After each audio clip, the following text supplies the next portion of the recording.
आरोप लगा देश के ऊपर कि भारत की पुलिस, भारत की व्यवस्था, भारत की सत्ता व पार्टियां कभी मुसलमान को गृह मंत्री नहीं बनाती, क्योंकि उनको डर लगता है कि कहीं गद्दारी ना कर दे।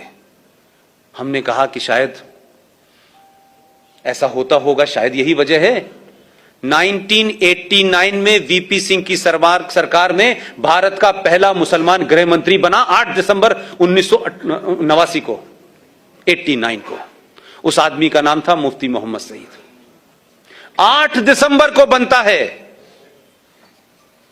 और 8 दिसंबर को और 19 जनवरी के बीच में भी महीना भी पूरा नहीं हुआ था, और 19 जनवरी को पूरे कश्मीर के अंदर से 5.5 लाख कश्मीरी हिंदू पंडितों को मार के, रेप करके, बच्चों को उछाल उछाल के मारा है। टीपालाल टकरू उनके सबसे बड़े इंटेलेक्चुअल थे, बहुत बड़े थे। उनका जब सड़क पे मर्डर किया गया तो मोटरसाइकिल घुमा रहे थे उसके पीछे चारों तरफ, और कह रहे थे कि किसी ने इस काफिर को पानी दिया तो उसको भी हम नहीं छोड़ेंगे।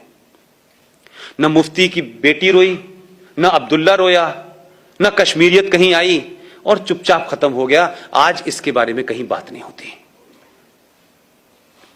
और उसी दौर में यह कोई कोइंसिडेंस नहीं है, क्योंकि मैं उसी थॉट से सोचता हूं जिस थॉट में रहा हूं।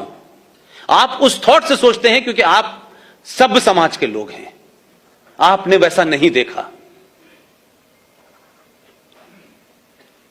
उसी दरमियान भारत के गृह मंत्री की बेटी का अपहरण हो गया। कोई जरा पूछ के वहां जाए, बाहर के विदेशी पत्रकारों की रिपोर्टिंग पढ़ ले भाई, हिंदुस्तानियों पे तो यकीन नहीं है। खुद ही कराया। उसका कमिटमेंट देखिए अपने आतंकवाद के प्रति, अपने धर्म के प्रति, अपने एजेंडे के प्रति। देश के गृह मंत्री ने अपनी बेटी का अपहरण कराया, वो तो घर में थी। उसके बदले में आपने 4 आतंकवादी छोड़ दिए, बेटी बेड के नीचे से बाहर आ गई। ये कोई छुपी हुई बात नहीं है भाई। उसी दरमियान में एक साहब हैं, सेकुलर हैं, कांग्रेस पार्टी के राज्यसभा में लीडर ऑफ अपोजिशन है। उनका नाम है गुलाम नबी आजाद। अब ये मुझे पता नहीं है कि वो इस्लाम से आजाद हैं कि नबी के गुलाम हैं, या नबी के गुलाम हैं कांग्रेस से आजाद हैं, ये मुझे पता नहीं है।